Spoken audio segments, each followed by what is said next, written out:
പ്രത്യേകിച്ച് റമദാനിൻ്റെ അവസാനത്തെ പത്താകുമ്പോൾ നമ്മുടെയൊക്കെ ശ്രദ്ധയിൽ വരേണ്ട ഒരു സുപ്രധാനമായ ഇബാദത്താണ് ഇഅ്തികാഫ്.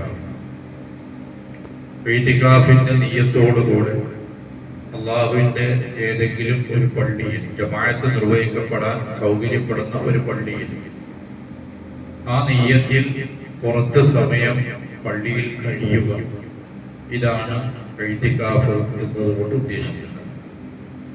റസൂലുള്ളാഹി സ്വല്ലല്ലാഹു അലൈഹി വസല്ലം ഇഅ്തികാഫ് അനുഷ്ഠിച്ചു. അവിടുത്തെ ഭാര്യമാരും സഹാബികളും ഇഅ്തികാഫ് അനുഷ്ഠിച്ചിട്ടുണ്ട്. ഖുർആൻ ഇഅ്തികാഫിനെ കുറിച്ച് പരാമർശിക്കുന്നത് ഒന്ന്, വഅഹദിനാ ഇലാ ഇബ്രാഹീമ വഇസ്മാഈല അൻ തത്ഹിറ ബൈതിയ ലിത്വാഇഫീന വൽആകിഫീന വറുക്കഇ സുജൂദ്. കഅബ നിർമ്മിക്കുവാൻ വേണ്ടി അല്ലാഹു നൽകിയ കൽപ്പനയാണ്. അവിടെ ആർക്ക് എന്തിനു വേണ്ടിയാണ് കഅബ നിർമ്മിക്കുന്നത്? അതിന്റെ ലക്ഷ്യം പറഞ്ഞത് ഒന്ന് തവാഫ് ചെയ്യുന്ന ഇബാദത്താണ്, രണ്ടാമത്തത് ഇഅ്തികാഫാണ്, മൂന്നാമത്തത് റുക്അഇ സുജൂദ് അഥവാ നമസ്കാരമാണ്. അപ്പൊ കഅബയിൽ നിർവഹിക്കപ്പെടേണ്ട പ്രധാനപ്പെട്ട 3 ഇബാദത്തുകളിൽ ഒന്ന് ഇഅ്തികാഫാണ് എന്നർത്ഥം. സൂറത്ത് അൽ ബഖറയിലെ നോമ്പിനെ സംബന്ധിച്ച് വിശദമായി ഖുർആൻ പറഞ്ഞു. നോമ്പിന്റെ വിധിവിലക്കുകളൊക്കെയാണ് ആയത്തുകളിലുള്ളത്. അതിന്റെ ഇടയിൽ അല്ലാഹു പറയുന്നത് ഇഅ്തികാഫിനെ കുറിച്ച് കൂടിയാണ്. വലാ തുബാശിറൂഹുന്ന വഅൻതും ആകിഫൂന ബിൽ മസാജിദ്. നിങ്ങൾ ഇഅ്തികാഫിൽ അല്ലാഹുവിന്റെ ഭവനങ്ങളിൽ പള്ളികളിൽ ഇഅ്തികാഫിലായിരിക്കെ ഭാര്യ ഭർത്തൃബന്ധം അനുവദനീയമല്ല എന്ന് ഖുർആൻ പറയുന്നു. ഇങ്ങനെ ചില ആയത്തുകളിൽ ഇഅ്തികാഫിനെ സംബന്ധിച്ച് ഖുർആൻ പ്രത്യേകം പരാമർശിച്ചിട്ടുണ്ട്. റസൂലുള്ളാഹി സ്വല്ലല്ലാഹു അലൈഹി വസല്ലം റമദാനിന്റെ വിവിധ ഭാഗങ്ങളിൽ ഇഅ്തികാഫ് അനുഷ്ഠിച്ചിട്ടുണ്ട്. അവസാന ഘട്ടമായപ്പോൾ റമദാനിന്റെ അവസാനത്തെ 10 ദിനങ്ങളിലാണ് ഇഅ്തികാഫ് അനുഷ്ഠിച്ചത്. മരണപ്പെട്ട വർഷം 20 ദിനമാണ് ഇഅ്തികാഫ് അനുഷ്ഠിച്ചിട്ടുള്ളത്. ഒരു വർഷം റമദാനിന്റെ അവസാനത്തെ 10 ഇഅ്തികാഫ് അനുഷ്ഠിച്ചില്ല.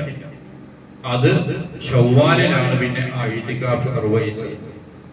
അപ്പൊ റമദാനിൽ ഇഅ്തികാഫ് ഉണ്ട്, റമദാനിന്റെ ഏത് ദിവസങ്ങളിലും ഇഅ്തികാഫ് ഉണ്ട്, റമദാൻ അല്ലാത്ത കാലത്തും ഇഅ്തികാഫ് ഉണ്ട്. ഇതൊക്കെ ബുഖാരിയിലെയും മുസ്ലിമിലെയും പ്രബലമായ ഹദീസുകളിൽ നമുക്ക് കാണാവുന്നതാണ്. ഉമർ ബിൻ ഖത്താബ് റളിയല്ലാഹു അൻഹു നബി സല്ലല്ലാഹു അലൈഹി വസല്ലമയോട് പറഞ്ഞു, അല്ലാഹുവിന്റെ റസൂലേ, ഞാൻ ഇസ്ലാമിന്റെ മുമ്പ് മക്കയിൽ വെച്ച് മക്കാ പള്ളിയിൽ ഒരു രാത്രി ഇഅ്തികാഫ് ഇരിക്കണമെന്ന് നിയത്താക്കിയിരുന്നു, നേർച്ചയാക്കിയിരുന്നു.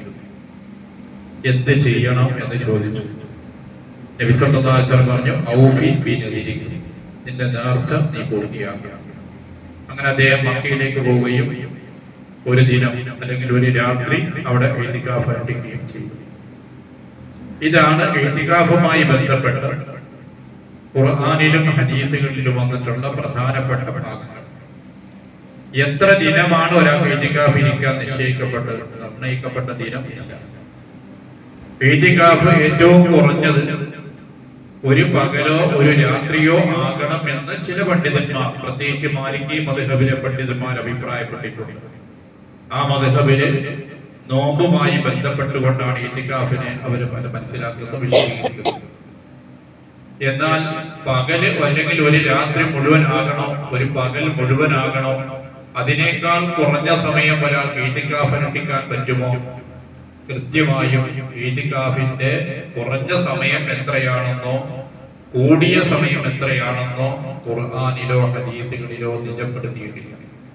അതുകൊണ്ട് മഹാഭൂരിപക്ഷ പണ്ഡിതന്മാരും 3 മദ്ഹബിലെ പ്രധാന പണ്ഡിതന്മാരും എല്ലാം വിശദീകരിക്കുന്നത് കുറഞ്ഞ സമയം ഒരാൾക്ക് ഇഅ്തികാഫാകാം, കൂടുതൽ സമയം ഇഅ്തികാഫാകാം. ചില താബീഈ പണ്ഡിതന്മാർ അല്ലെ പ്രമുഖരായ വ്യക്തികൾ പകലിലെ കുറഞ്ഞ സമയം ഇഅ്തികാഫ് അനുഷ്ഠിച്ചതായി ഹദീസുകളിൽ നമുക്ക് കാണാം. ഒരാള് രാവിലെ സുബഹിക്ക് പള്ളിയിലേക്ക് വന്നു, ളുഹർ വരെ ഞാൻ ഇന്ന് പള്ളിയിൽ ഇഅ്തികാഫ് ഇരിക്കുകയാണ്. ആ നിയ്യത്തോടുകൂടെ ഒരാൾക്ക് ളുഹർ വരെ ഇരിക്കാം. അതല്ലെങ്കിൽ ഒരു പകല് മുഴുവനും ഇഅ്തികാഫ് അനുഷ്ഠിക്കാം. ഒരു രാത്രി മുഴുവനും ഈതികാഫ് അനുഷ്ഠിക്കുക. 10 ദിനം എന്നുള്ളത് അതിന്റെ ഏറ്റവും ശ്രേഷ്ഠമായ ഉത്തമമായ രൂപം മാത്രമാണ്. എല്ലാവർക്കും അത് 10 ദിനം സാധിക്കണമെന്നില്ല. നേരെ മറിച്ച് മഗ്‌രിബിന് പള്ളിയിൽ നോമ്പ് തുറക്കാൻ വന്നു, ആ നോമ്പ് തുറന്ന് പള്ളിയിൽ തന്നെ ഈതികാഫായിട്ട് സുബഹിക്ക് അത്താഴത്തിനാണ് വീട്ടിലേക്ക് പോകുന്നത് എങ്കിൽ ഒരു ഈതികാഫായി. അത്രയും ഒരു ദിനം ഒരു രാത്രി അള്ളാഹുവിന് ഈതികാഫായി. ഈ നിലയ്ക്ക് ഈതികാഫിന്റെ നിയ്യത്തോടുകൂടെ അള്ളാഹുവിന്റെ പള്ളിയിൽ കഴിയുക എന്നതാണ്. റസൂലുള്ളാഹി സ്വല്ലല്ലാഹു അലൈഹി വസല്ലമയുടെ വഫാത്തിന് ശേഷം അള്ളാഹുവിന്റെ റസൂൽ എല്ലാ റമദാനിലും ഈതികാഫ് അനുഷ്ഠിക്കാറുണ്ടായിരുന്നു. റസൂലിന്റെ വഫാത്തിന് ശേഷം അവിടുത്തെ ഭാര്യമാരും ഈതികാഫ് തുറന്നുകൊണ്ടിരുന്നു. ഈ നിലയ്ക്ക് പള്ളിയിൽ കഴിയലാണ് ഈതികാഫ് ഉദ്ദേശിക്കുന്നത്. നേർച്ചയാക്കിയ ഈതികാഫ് ആണെങ്കിൽ ആ ഈതികാഫ് പൂർത്തീകരിക്കുക തന്നെ വേണം. അതല്ല നമ്മൾ നേർച്ചയാക്കിയതൊന്നല്ല, ഇന്ന് ഈതികാഫ് ഇരിക്കണം എന്ന് തീരുമാനിച്ചു പള്ളിയിൽ വന്നു, അങ്ങനെ ഈതികാഫ് ഇരുന്നു, അതിന്റെ ഇടക്കാണ് കുടുംബത്തിലൊരാൾക്ക് സുഖമില്ലാണ്ടായത്, അല്ലെ മറ്റെന്തെങ്കിലും അത്യാവശ്യം വന്നു, ഈതികാഫ് മുറിച്ച് നമുക്ക് പോകാം, അതിന് യാതൊരു വിരോധവുമില്ല.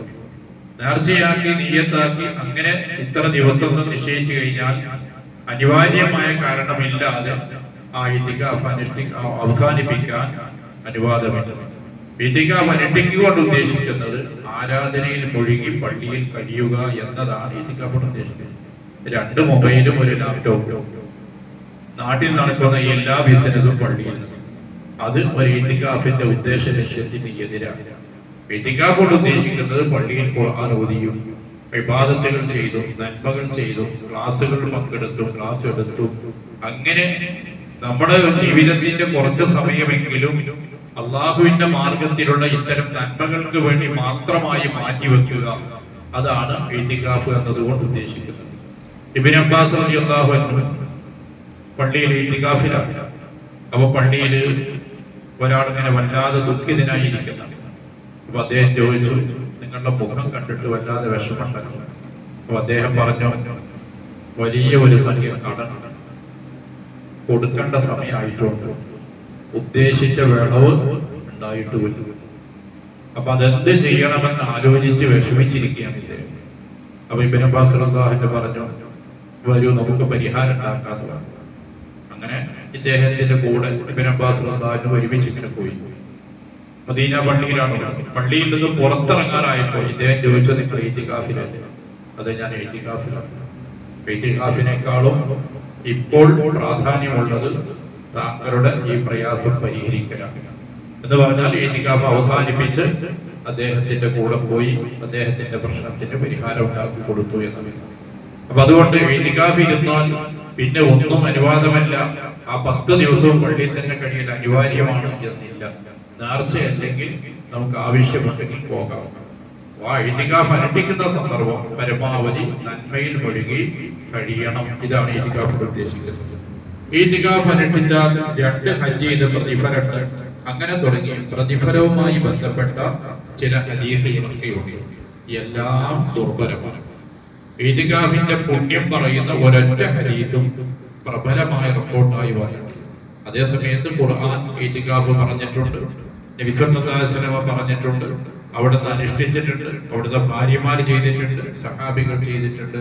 അതൊരു ഇബാദത്ത് എന്ന നിലക്ക് അത് മഹത്വപൂർവ്വം എല്ലാവരും ചെയ്തിട്ടുണ്ട്. ആ നിലക്ക് റമദാനിൽ കുറച്ച് സമയമെങ്കിലും നമുക്ക് ഒരു ദിനമോ ഒരു രാത്രിയോ ഒരു പകലോ നമ്മുടെ സാഹചര്യം അനുസരിച്ച് സാധിക്കുന്നവർ ഇത്തരം കാര്യങ്ങൾ ശ്രദ്ധിക്കുക. പള്ളിയിലേക്ക് വരുമ്പോൾ സാധാരണ നിസ്കാരത്തിന് ജമാഅത്തിന് വന്നു പോകുന്ന സമയം ഈതികാഫിനെ നിയന്ത്രിക്കാം എന്നൊക്കെ ഷാഫി മദ്ഹബിനൊക്കെ അഭിപ്രായമാണ്. പള്ളിയുടെ മുന്നിൽ എഴുതി വെച്ചിട്ടുണ്ടോ നവൈതുൽ ഈതികാഫ് എന്നുള്ള നിയ്യത്ത് പറയാൻ എഴുതി വെച്ചിട്ടുണ്ട്. പള്ളി കയറുമ്പോൾ തന്നെ നിയ്യത്ത് കയറുക, ജമാഅത്ത് കഴിഞ്ഞ് ഇറങ്ങി പോവുക. അവിടെ ഒരു ഈതികാഫ് നടക്കണം. ഈതികാഫ് എന്ന് പറയുമ്പോൾ ജമാഅത്ത് നിസ്കാരം കഴിഞ്ഞിട്ട് ഒരു അസർ വരെയോ അടുത്തൊരു നിസ്കാരം വരെയെങ്കിലും പള്ളിയിൽ ഇരിക്കുമ്പോഴാണ് പള്ളിയിൽ താമസിക്കുക എന്ന ഒരു പ്രത്യേക ഇബാദത്ത് അവിടെ ഉണ്ടാകുന്നത്. അപ്പൊ ആ രീതിയിൽ സാധിക്കുമെങ്കിൽ റമദാൻ ഇവിടെ ഈതികാഫ് അനുഷ്ഠിക്കുക. പ്രത്യേകിച്ച് റമദാനിന്റെ അവസാനത്തെ 10 അത് വളരെ പ്രാധാന്യത്തോടു കൂടിയാണ്. കാരണം അവസാനത്തെ 10 ഈതികാഫ് ഇരിക്കുമ്പോൾ ആ പള്ളിയിൽ കഴിയുന്നു, അതിന്റെ പുറമെ ഖുർആൻ ഓതുന്നു. ആ അവസാനത്തെ 10 മഹത്വങ്ങളെല്ലാം പുണ്യങ്ങളെല്ലാം നമുക്ക് നേടിയെടുക്കാൻ അവസരം കിട്ടുകയാണ്. ഈ നിലക്ക് കൂടി അവസാനത്തെ 10 ഇഅ്തികാഫിന് പ്രത്യേകമായ മഹത്വവും പ്രാധാന്യവുമുണ്ട്. അത് നാം വേണ്ടുവോളം മനസ്സിലാക്കുകയും സാധിക്കുന്നവർ അത്തരം കാര്യത്തിൽ ശ്രദ്ധിക്കുകയും ചെയ്യുക. അല്ലാഹു സുബ്ഹാനഹു വ തആല നാം നിർവഹിക്കുന്ന എല്ലാ സൽക്കർമ്മങ്ങളും അർഹമായ പ്രതിഫലമുള്ള അമല സാലിഹായി നമ്മളിൽ നിന്ന് സ്വീകരിക്കുമാറാകട്ടെ.